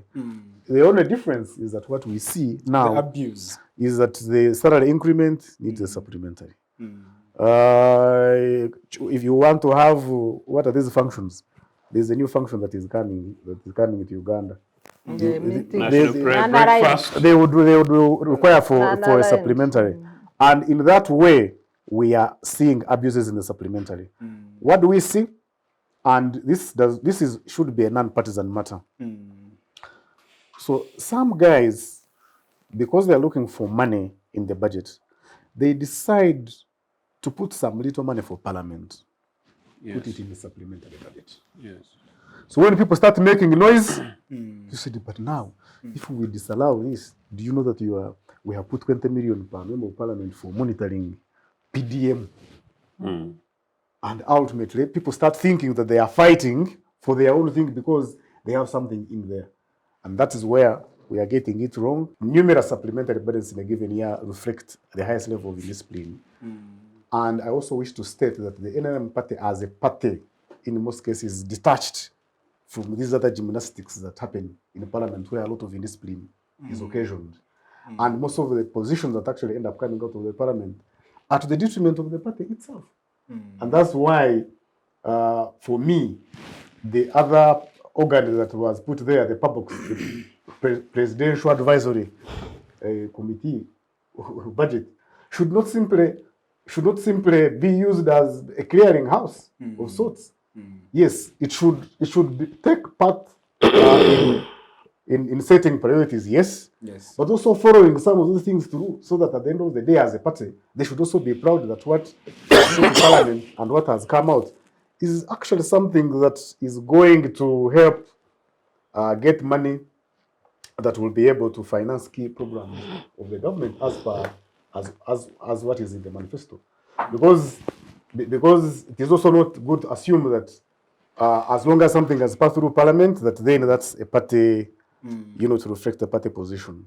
Because in most cases, sometimes Yes, Sarah. A question for Patrick. You're saying that the advisory committee on the budget, and I know it has a few MPs who are economists, but what is their role vis-a-vis the role of National Planning Authority? I thought the National Planning Authority is in charge of our priorities as a country. Yeah, that is true. But as for the party, you see, The party put it. Yes, This yes, is the party thing. yes, this is the party mechanism within Parliament, so that mafias cannot come to Parliament and hijack Mr. Awich's agenda, because that often happens. Because you see, but aren't they now promoting mafianism? Hasn't it become a problem? Yes, they have the manifesto. No, it shouldn't be. In my view, it was a progressive idea, in my own view, because they have a manifesto to deliver. Yes, the executive has delivered a budget to Parliament. There could be some blind spots that would be very, very important for the party to close, so that at the end of the day, when the budget comes out, it comes out with an intention of implementing a few very important things that would have been very good for the party. Because what has happened, the Speaker has said it, that the mafias have taken over. Yes, have hijacked. Who are these mafias? Yes, but for me, I think it's a problem that has been created by Parliament itself. You want by to creating name the this mafias? super committee in Parliament called the Budget Committee, and they have disentangled it from the other sessional committees of Parliament, because the original design was that the sessional committees of Parliament, the leadership, the chair and the vice, would be the ones to compose the Budget Committee. Now they have made it a standing committee. The original version of the standing committee would be now to be headed by almost opposition as a check. That's why you have public accountability committees and the rest. So creating this non-partisan standing committee for 2 years and a half, with permanent members for 2 years and a half, being the ones to decide where money should go and where it should not go, is partly responsible for the budgeting discipline that we are seeing, because we have lacked checks and balances at the Parliament level. Comrade Awich, do you know the mafias that the Speaker is talking about? Because it looks like become a mafia country. Well, I don't know. No, I just want a quick I don't. Let me bring I have not even heard her speak that. the mafias. I have not heard her speak. I hearing don't. talk of mafia. If true, A plenary if true, proceeding. would you be concerned? Of course, I would be concerned if they are mafia. All right, let me bring in Sarah. Well, we have passed the budget. The national ceremonies are done. Now it's time for implementation. 52.3 trillion Ugandan shillings. 0.7. Do we have the money? And what are some of the challenges do you foresee? I think a big chunk of that budget is going into debt servicing and repayment. You have the 17.1 trillion that we had talked about for debt servicing. You have 200 billion for domestic areas. The total debt under domestic areas is about 2.7 trillion. And the public debt is 82 trillion minimum. It could be more because after that figure, the parliament approved the 2 sets of loans, so it could be more. So you have then 6.1 trillion going into interest payments. Wow. You have defense taking 3.8 trillion. You have UNRWA taking 2.4 trillion. Ministry of Health. Defense has 4.5. No, Three. no, 3.8 trillion. What are we defending the country against? You It have has more money than then UNRWA. Ministry of Health, which is on its knees, has a 1.6 trillion. Ministry of Education, which is in charge of taking care of the future citizens of this country, is a mere 600 billion. So I'm coming. And then Works has 1.1 trillion. yeah. Energy 2.27. I don't know Yeah. when our oil is coming out. And agriculture 1 trillion. So I wanted to look at these big figures. These are the big figures in the budget. What is in this for a citizen?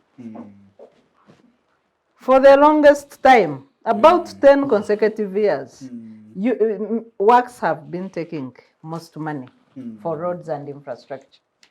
I know that in this budget we are supposed to start on the standard gauge railway and standardizing the old gauge. I usually forget that The name. standard meter. Yeah, the standard meter.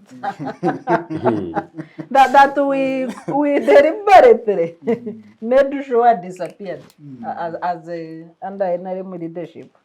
You have agriculture 1 trillion, and in addition to this 1 trillion, you will have the PDM, which is also largely focused on agriculture. But you have 70% of your citizens engaged in agriculture sector, who contribute about 24.5% of GDP. How can we make our economy productive and self-sustaining? How shall we get out of debt cycle if we don't invest directly in the productivity of the people? For me, that worries me a lot. How shall we ever get out of the debt trap as a country? What is the way forward for this economy? And then you look at the bloated government, public administration bill. There is a proposal to create 22 new municipalities. Wow. In the next election. Wow. We have already, already the entities are unviable, unsustaining, and we don't properly budget for them. And maybe if I may go back to the remark of Awich Paula, that our structure is defined by bottom-up demands. Then what is the use of leadership? If we are saying it's the villagers, sorry, I don't have any disregard for villagers. But if you are saying, when I moved here, let me use the example of Toro that you used, somebody ate a rat, does that define leadership? And if we say that the people, as much as we are supposed to be transparent and accountable and serve their interests, we say that they are the decision makers, then why do we spend the money on the president and all his advisors if it is a villager to tell us what to do? Exactly. Why do we spend money on 122 presidential advisors? Why don't we go to the villagers and get their views? Because they are the ones in charge of running this country. I think that excuse cannot hold water. But Sarah, you spoke about the allocation for is it security, about 3.5 trillion. 3.8. 3.8 trillion, which is more than double the amount allocated to education and health combined. Let me bring in Comrade Awich Paula on that very point. We've been, spending so much on defense, on security. What's the matter? Are we at war? What exactly is going on? Defense investment is both during war and at war. You need to build capabilities. And some of building these capabilities are very expensive materials. And that is why, if you look at the wage bill of defense, the wage bill is little. But Okay. so do we need capabilities in health? So do we need capabilities in education? So do we need capabilities in agriculture? Yes. And that is why there's appropriate allocation. And it is expected that it is as allocated for the time being. Remember, you'll never get enough in the due course. I know there are some countries, so even Uganda at one time had surplus budget. But as long as we don't yet have surplus budget, that is having more than money that we can spend, we shall continue to take priorities. So you need a state, you need a governance. When you need a governance, then these other ideas you'll keep handling. But by state and the governance. So, but the cost of this that you're saying is because of the equipment. Just hold on a little bit, because I want us to break it down very clearly for our viewers. Because myself, I'm lost. When you say we need the state, we need the governance, and that's why our security budget is high. What exactly do you mean? What I mean is, you see, put it this way. If you don't, if you get a wiring person to wire this house properly and it doesn't catch fire, you will not probably value, one, the value of the electrician, and two, the cost of this house. But should you recklessly let it catch fire, that is when you will start to value. Meaning, therefore, the precautionary aspects taken doesn't show you the extent to which the country has been kept at peace. That's how you can't value it. But all this investment leads to what it is now. But surely. Because for you, you want to see direct hostilities in terms of exchanging bullets. That's when you see. But all this investment preempts what should be. But surely, Comrade Awich, we don't see the same trend in the budgets of our neighbors. Kenya also read theirs and these others. Wait a bit. Go to Google and check the defense expenditures of East Africa. Kenya is far ahead of Uganda. What are you talking about? What is just pick your Google and check defense expenditures. Uganda is low. But of course, we shall have numerous supplementary budgets in the name of security. It is not true. Kenya is much more at threat from Somalia. We are. But actually, we have a bigger troops in. If you talk in terms of Somali, we have a bigger troops in Somali than Kenya. Not because we're under threat. But do we agree that first your statement to say you don't see that budget in the neighboring is not correct? Because even if you Google now, you'll realize that Kenya has a bigger budget for defense than us. Well, that is not true. But moving on, let me have your take on the allocations as broken down to us by Sarah from you, Ochieno. Can I say this? Yes. We have managed to secure hostilities within the boundaries. But it is true that our armies are still engaged in hostilities.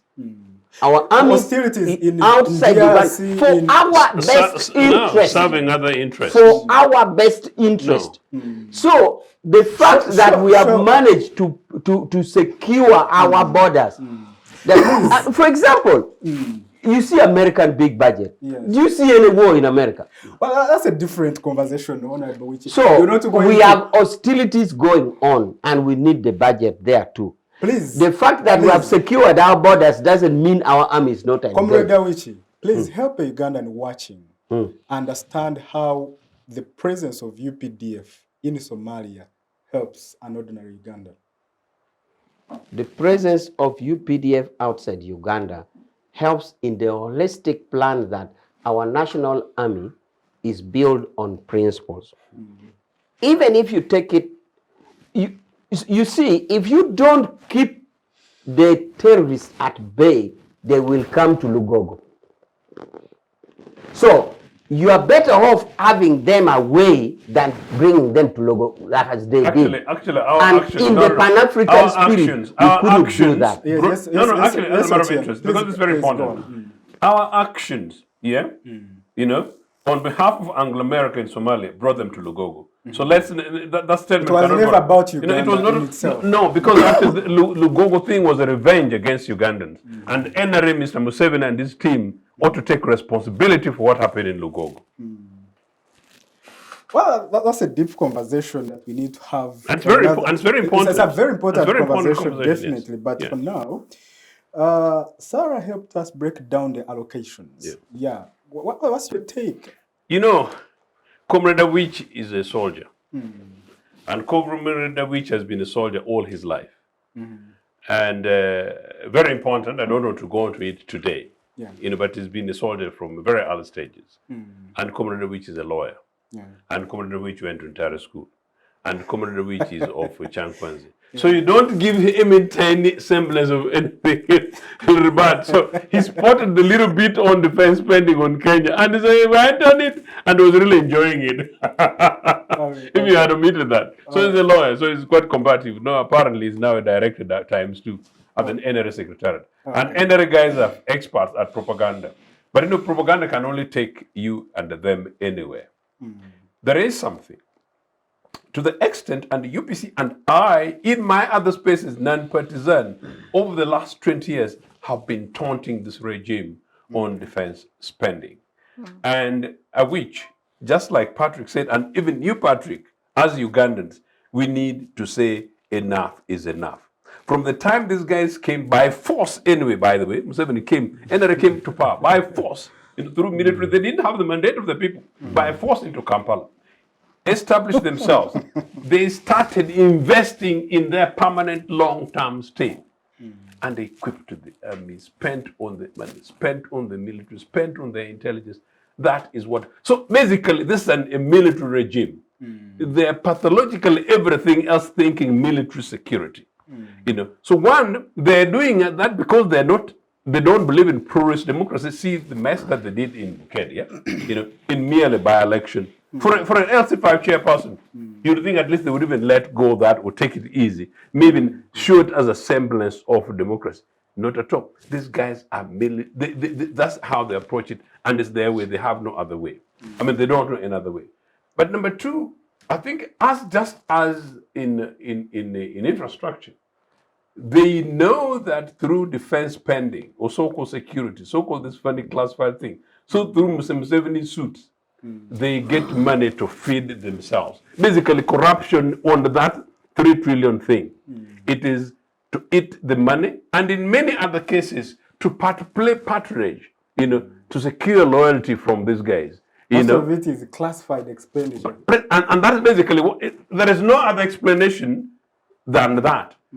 Talking about it from even part of that money that goes to genuine security, that Awich might say, even if it is serving some of the interests of some of the people in the security services, you know, active in service to defend us at home and even to serve Mr. Museveni's interests abroad. Because I don't know, as a matter of UPC policy, there is no current deployment of Ugandans anywhere beyond the boundaries of this country that official, and I speak as the leader of Uganda People's Congress, that has got my backing.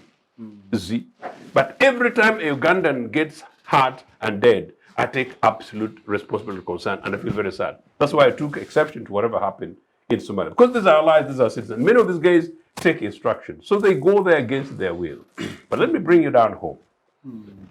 Go across the country, visit every military barracks, army. Go across the country, visit every police station. Go across the country and meet average other ranks security officers. Most of them are actually victims of what we are talking about. This thing where the other day I met a graduate 9 years in the police and is still in other ranks and earns 466,000 Uganda shillings net with 3 children. So meaning actually the majority of the people in security services are actually doing very badly in terms of remuneration, And two, in terms of welfare terms and conditions. As I said, guard check the barracks where they stay. I was eating maize, that I stopped over by the road, actually Naguru, to be very precise, without prejudice. I stopped to pick this maize because I know apparently most of these women who sell this maize are wives to security officers, police and military officers on the side roads to support themselves. So what this guy, Mr. Museveni, is doing is a class of people whom he pulls to do whatever they do, including his bidding in Somalia, and the top cream of NRA, I don't know where which belongs, who siphoned billions upon billions, and to which that millions go, those monies go. Some of it, of course, go to equipment, but those equipment is to make them ready for some illusionary enemy. In investment in security is through peace. The best investment in security is through democracy. The best investment in security is really about educating and enabling our population. The best of this is to mitigate areas where grievances will come. So we need to have a happy population. We need to have a healthy population. We need to have an active, constructively active population. We need to have an informed, educated population. You see, for me, that's why I keep on boasting that for me, since primary one, I've never fought because I'm reasonably informed. So with which we can disagree until cows come home, we still part as brethren. Thank you. Take that to the streets down the gate, you'll see the response. Thank you very much, Mr. Ochieno.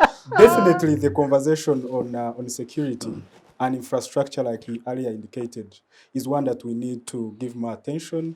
And I think that in the next editions, those are some of the topics that we need to delve in as a Citizen Chat show. But moving on, Mr. Katabazi, a budget for it to be properly implemented, it needs a certain specific policy framework and an institutional framework with capacity to deliver on these targets.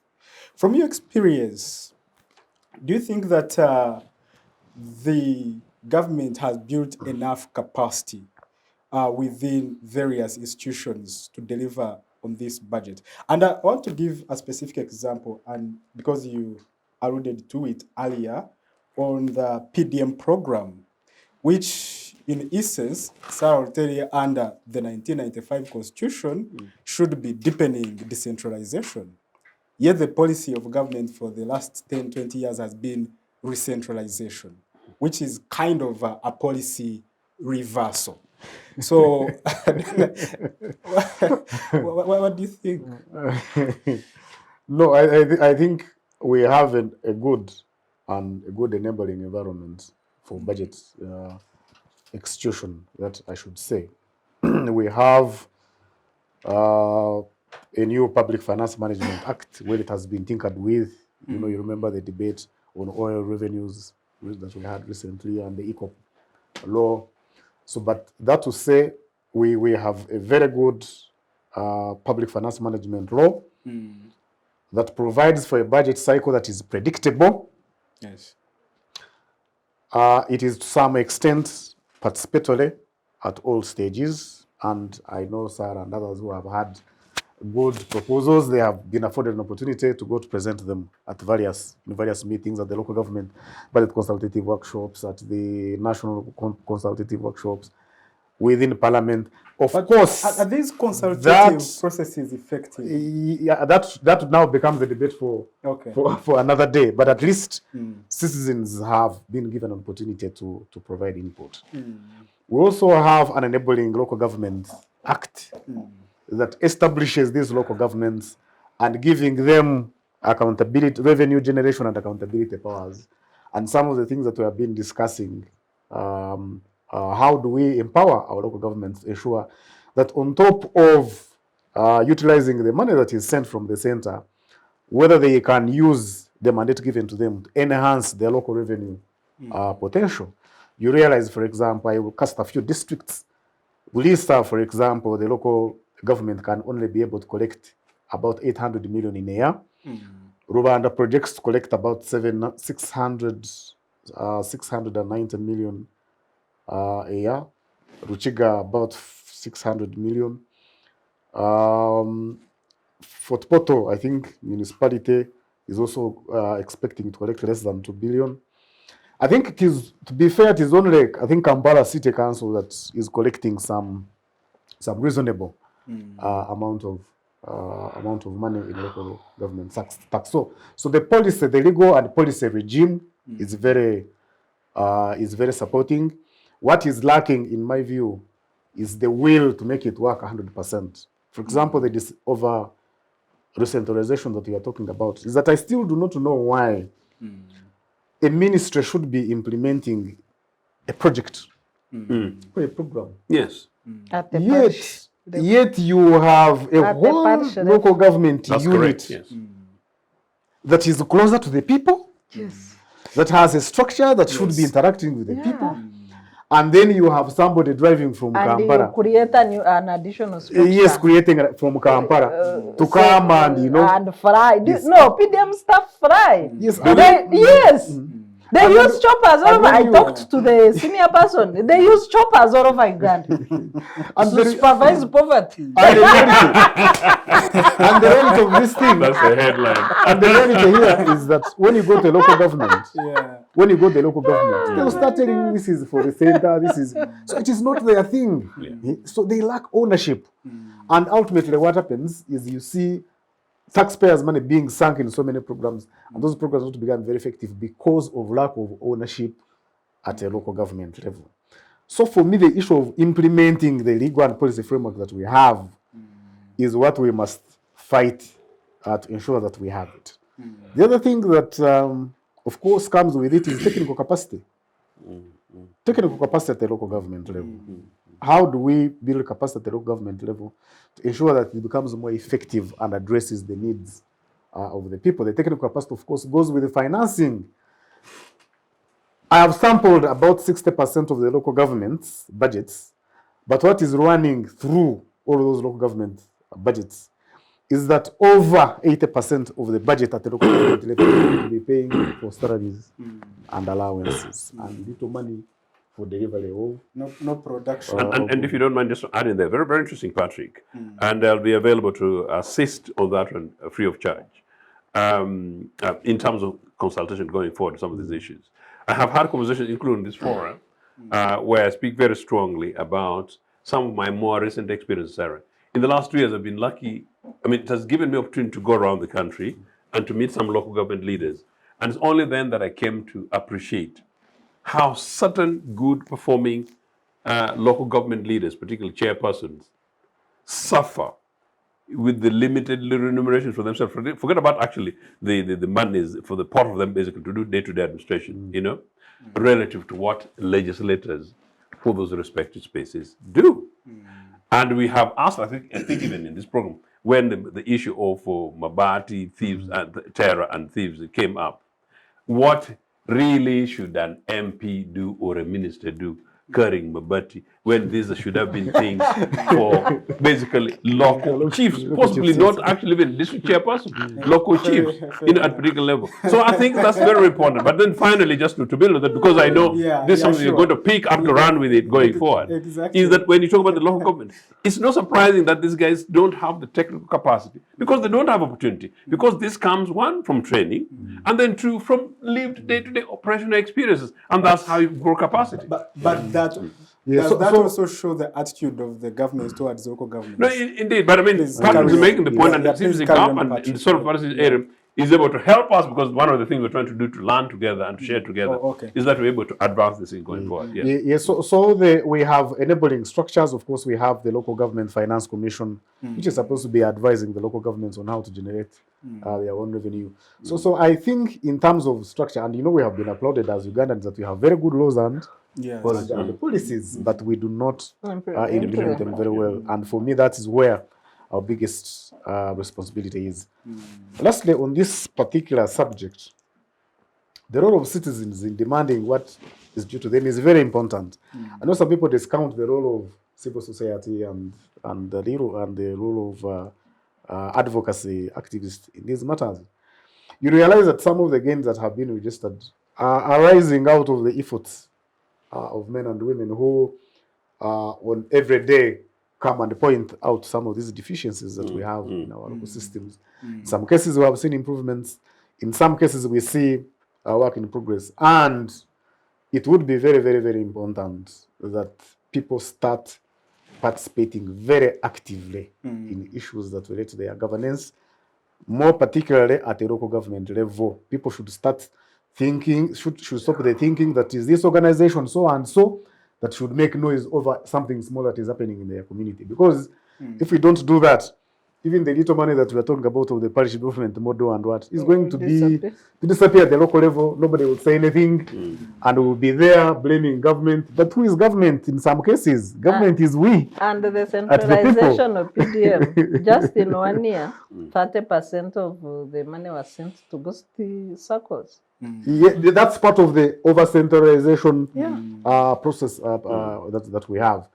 And for me, these are some of the things that we need to look at very, very critically, so that we get ways of addressing them as one way of ensuring that the people who are supposed to receive these services actually get the services. Fair enough. And before I bring in Awich, this is a related point that Sarah earlier raised, which is also a kind of a contradiction in policy.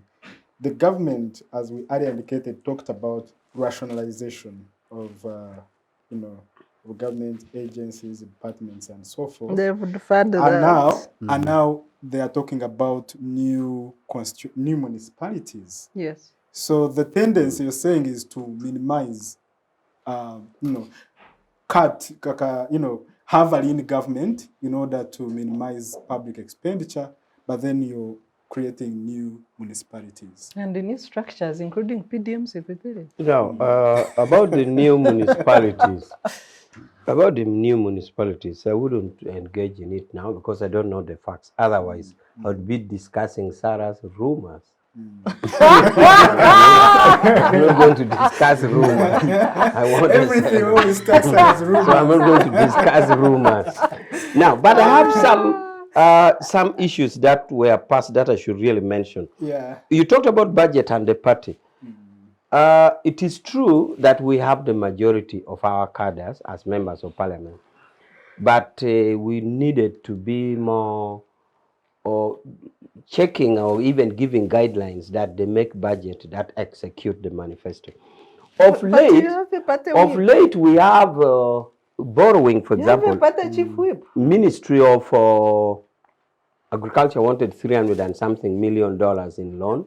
So when they are borrowing this loan, in the office of the Prime Minister, in a meeting chaired by the Prime Minister, they said, let Secretariat tell us if this borrowing, which provision of the manifesto is it going to fit? So I represented the Secretary General in that meeting. And therefore, we think it will be part of the practices that we don't tell people we are going to do this, and then you go and borrow money for that. Then there's a mismatch. So we think that best practices will develop. The other issue I want to talk about is classified budget. The impression given here is that it is a budget used to obscure things. I think under the law, classified budget is not as classified. There is a select group of members who are supposed to look into this budget. They lift the veil more in a closed session and check it. So I want the viewers not to take it that classified budget is as classified as it sounds. It is actually public budget, and there are members who go and see it. Only that when you see it under some oath to say. So oath to say. So that when you have said the army has imported these equipments to do this, you don't come out to say, yes, the army has imported this bomb. But you know how much it costs. So I want viewers to know that classified is not as classified. Members of parliament see it, only that they sit under some rules and procedures. So it is still public accountability. The other thing I want to talk about is my congressman talking about a graduate police. I think that would be a distortion of things. Comrade. Yeah, because the recruitment as advertised in police is very clear. For those who are not officers, constables, they don't recruit graduates. How did this graduate get there?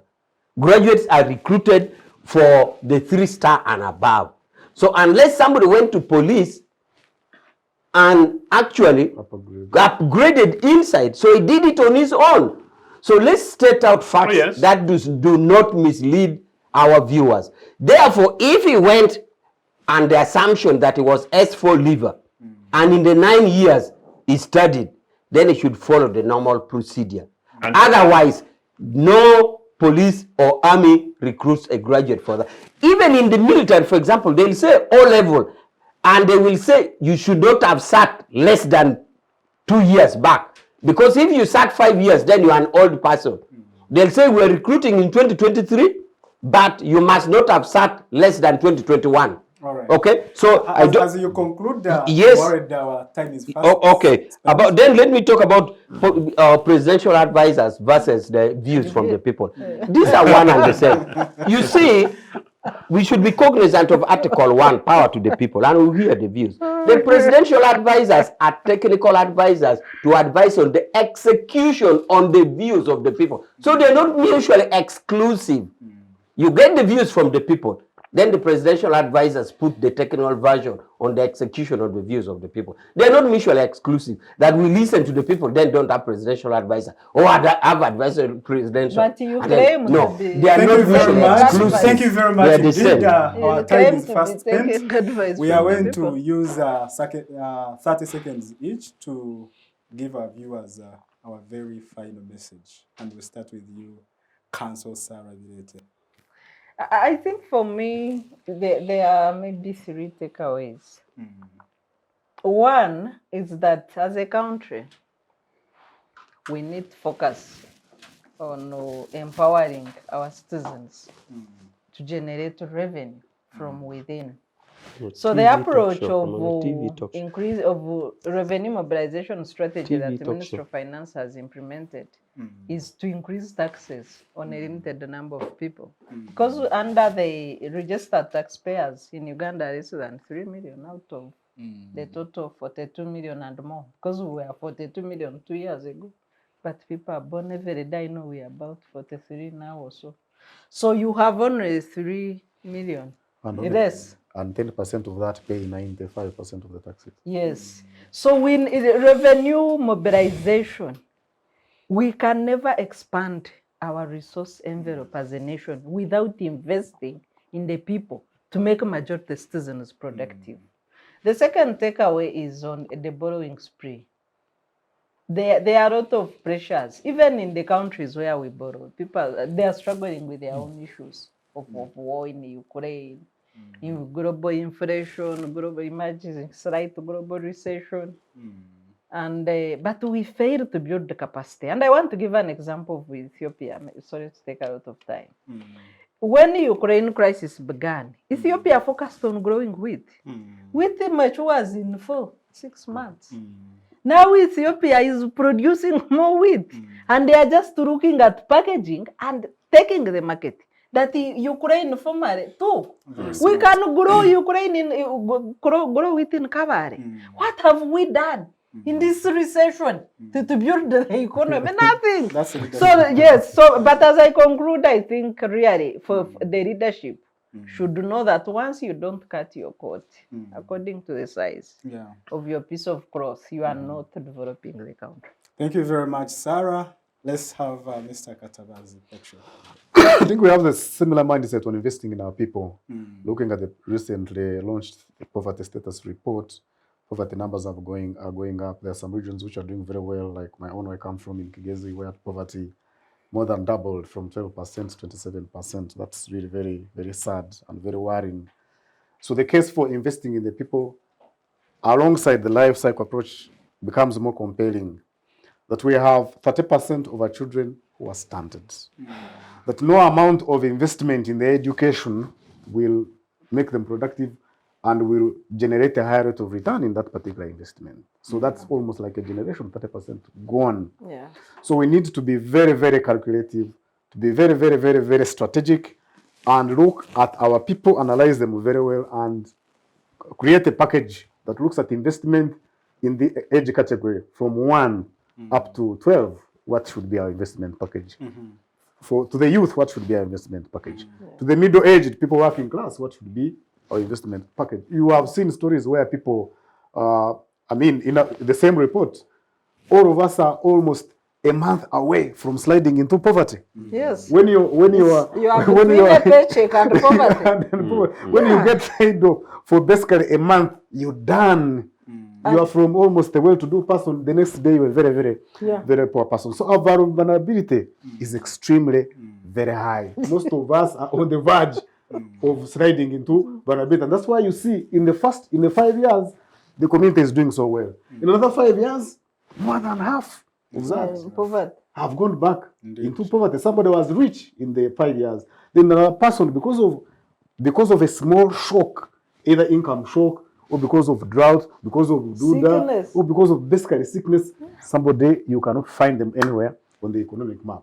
So we need to have those strategic investments. We need to pull out the vulnerable people in our community and look at the small social protection packages that can ensure that they are resilient but also can be supported. Because otherwise, there are people who, by the nature of the circumstances, they cannot ably compete in the forces of demand and supply. So these programs, as we invest in roads here and there, need to be picked out so that people are helped. One, over reducing on inequality, but also ensuring that a person is productive. The demographic dividends, which we've been thinking about, becomes very realistic. Thank you very much. Thank you, Mr. Ochieno Joseph. Yes, I envy In Patrick. 30 seconds. I envy Patrick because in Kabbalah, in Kigezi, even after doubling, that's That's the extraordinary. most fertile region Extraordinary, of yes. Uganda. Doubling poverty figures. Actually, that is telling in terms of our national planning strategy. But even after doubling that, still NRH and Kwanzi Group managed to bribe Karamoja so that my Bukedi still becomes the second poorest sub-region in the country, only challenged by Choli. So it's an extraordinary thing. But so I totally agree, as I said, unless we begin to review a strategic way of challenging many of these issues, starting with the earliest children, next generation employment levels and things like that. We're not going to go anywhere. But as I said, it's not going to happen under NRA because these guys have got too tired to think about anything else. But just to conclude, the figures that was given by Sarah, because of course, an open figure. If we have 3 trillion, for Museveni's suits and defense, and we have below 1 trillion shillings for key sectors and 1 trillion for agriculture, then it's not surprising where we are. We are not talking politics. This is our part. This is our livelihood of our children and children's children. And the problem is this is the pot of money in our nation. The guys who are in charge of it, almost certainly by force, even if they had the mandate of the people, they do it as if they think it is theirs, and that's the problem. It's Uganda's money, so all of us need to be concerned. And Thank you very much. For that reason, final point. Patrick is right. Patrick is right. That Ugandans need to get much more involved, much more concerned about how this pot of money is actually used. Thank you very much. Lastly, One, I just said there will be a discipline. Only in 30 I will be seconds. disciplined as always. One, matters of budget is non-partisan. We should discuss it honestly. Two, we shall try as much as possible to adhere to the theme of this budget for the livelihood of Uganda. Thank you. Thank you very much, ladies and gentlemen, for joining the show. It's been a very interesting conversation. I hope our viewers have enjoyed the show as I have. To our dearest gentle viewers, thank you very much for always joining the Citizens Chat Show here at Civic Space TV. Please follow us on YouTube and Twitter at Civic Space TV. Make a comment, like us, and share, and keep the conversation going. Until next Friday, we wish you a very nice weekend. Take care of yourselves.